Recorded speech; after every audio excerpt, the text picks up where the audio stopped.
Retro gaming handhelds are everywhere. Now look, there's nothing wrong with retro gaming handhelds. We've seen a lot of really good ones come out in the past couple years. The problem is, there's just too many. I mean, seriously, have you looked at the market? It is absolutely flooded with just tons and tons of retro handhelds. There's tons of high-end retro gaming handhelds, lower end, mid-range, like there's so many different options. And it's cool, it's great to have options, but man, there are just too many. And as I said, don't get me wrong, these are really cool. I love some of these handhelds. This is just a fraction of what you see on the market today. These are just some of the ones that I still have on hand. And some of these ones are just outstanding little handhelds. This is more the mid-range, what you see between like $20 and $60, but these are still pretty good. Like if we take this one over here, for example, this is the Magic X 028. And it is just one of the best handhelds I've played. In terms of the mid-range small handhelds, it's probably the best handheld I've played.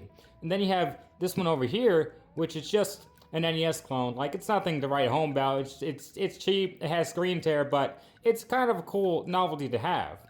But then you have the other ones that are just... what the hell is this? Super bad.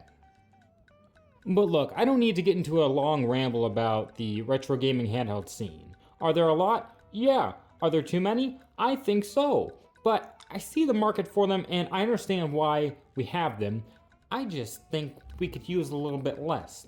And a lot of times we've been seeing these companies make these handhelds that are the exact same as this other company. Or like the Anbernic, for instance. This is an Anbernic handheld. This is the RG35XX SP.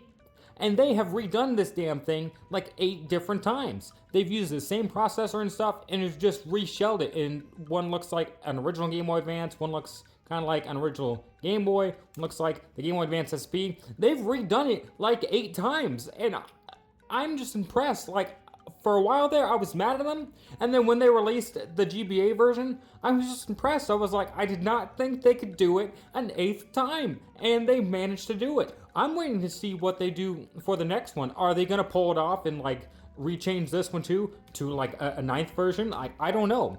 But there's just a lot. And I just don't think we need all of these handhelds. It's cool to have these options, yes. And some of them are really, really good. The Magic X Mini 028, I love that handheld to death. That one right there, I love that handheld. That's probably my favorite out of all the ones I've played so far.